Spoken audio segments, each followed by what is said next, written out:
ಹಚ್ಚೇವು ಕನ್ನಡದ ದೀಪ, ಹಚ್ಚೇವು ಕನ್ನಡದ ದೀಪ, ಕರುನಾಡ ದೀಪ, ಸಿರಿನುಡಿಯ ದೀಪ, ಒಲವೆತ್ತಿ ತೋರುವ ದೀಪ, ಹಚ್ಚೇವು ಕನ್ನಡದ ದೀಪ, ಹಚ್ಚೇವು.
ಗದೆಯನ್ನು ಹಿಡಿದಿರುವ ವೀರ ವೀರ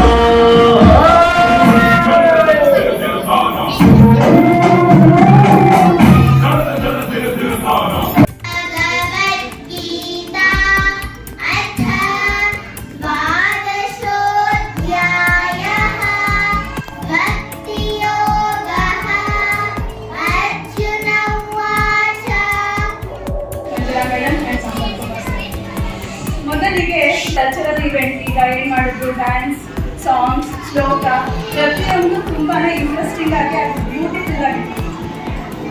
ಈಗ ಇಲ್ಲಿ ನೆರೆದಿರುವ ಪೋಷಕರಿಗೆ ನಾನು ಕೆಲವು ಸಲಹೆಗಳನ್ನು, ಮಕ್ಕಳ ಹೆಲ್ತ್ ಹೇಗೆ ಕಾಪಾಡ್ಕೊಳ್ಬೇಕು ಅಂತ ಕೆಲವು ಸಲಹೆಗಳನ್ನು ನೀಡಲು ಇಚ್ಛಿಸುತ್ತೇನೆ. ಜಾಸ್ತಿ ಮಾಡ್ತಾರೆ ಕೃಷ್ಣ ಜನ್ಮಾಷ್ಟಮಿ, ವಿಶೇಷವಾಗಿ ಕೃಷ್ಣ ಜನ್ಮಾಷ್ಟಮಿ ಯಾರಿಗೆ ಸಣ್ಣ ಮಕ್ಕಳಿಗೆ, ಆ ಸಣ್ಣ ಮಕ್ಕಳಿಗೆ ಏನಾಗುತ್ತೆ ಅಂತಂದರೆ ಅವರಿಗೆ ಡ್ರೆಸ್ ಮಾಡಿಸೋದು, ಅವರಿಗೆ ಕೃಷ್ಣ ಥರ ಒಂದು ನೋಡಲಿಕ್ಕೆ ಪೇರೆಂಟ್ಸ್ಗೆ ಆನಂದಿಸಲಿಕ್ಕೆ ಮಾಡ್ತಾರೆ. ಆ ಚಟುವಟಿಕೆ ಅಂದರೆ ಕೃಷ್ಣ ಹಾಗೆ ಬಲಶಾಲಿ ಆಗಲಿ, ಅವ್ರ ಗುಣಗಳು ಬರಲಿ ಅಂತ ಈ ಒಂದು ಕೃಷ್ಣ ಜನ್ಮಾಷ್ಟಮಿನ ಮಾಡ್ತಿದ್ದಾರೆ. ತುಂಬ ಸಂತೋಷ ಆಗುತ್ತೆ, ಇವತ್ತು ತುಂಬಾ ಸಂತೋಷ ಆಗುತ್ತೆ. ಯಾಕಂದರೆ ತಂದೆ ತಾಯಿ ಎಷ್ಟು ಕಷ್ಟಪಟ್ಟು ಮಾಡಿರ್ತಾರೆ, ನೆನ್ನೆಯಿಂದ ಅವ್ರು ಕೇಳ್ತಾರೆ. ತುಂಬ ಚೆನ್ನಾಗಿದೆ. ಈಗಾಗಲೇ ಮಕ್ಕಳಿಗೆ ಏನು ಕೊಡಬೇಕು, ಏನು ಕೊಡಬಾರದು ಅನ್ನೋದನ್ನ ಮೇಡಮ್ ಹೇಳಿದ್ರು, ಡಾಕ್ಟರ್ ಅಮೃತ ಅವ್ರು ಹೇಳಿದ್ರು, ಸರ್ ಹೇಳಿದ್ರು, ನೀವೆಲ್ಲ ಕೇಳಿಸ್ಕೊಂಡಿದ್ದೀರಾ. ಹಾಗೆ ನಾನು ಹೇಳಿದ್ರು ಅದನ್ನೇ, ದಿನನಿತ್ಯ ಒಂದು ಗ್ಲಾಸ್ ಹಾಲು ಒಂದು ಮೊಟ್ಟೆ ಕೊಡ್ತಾರೆ.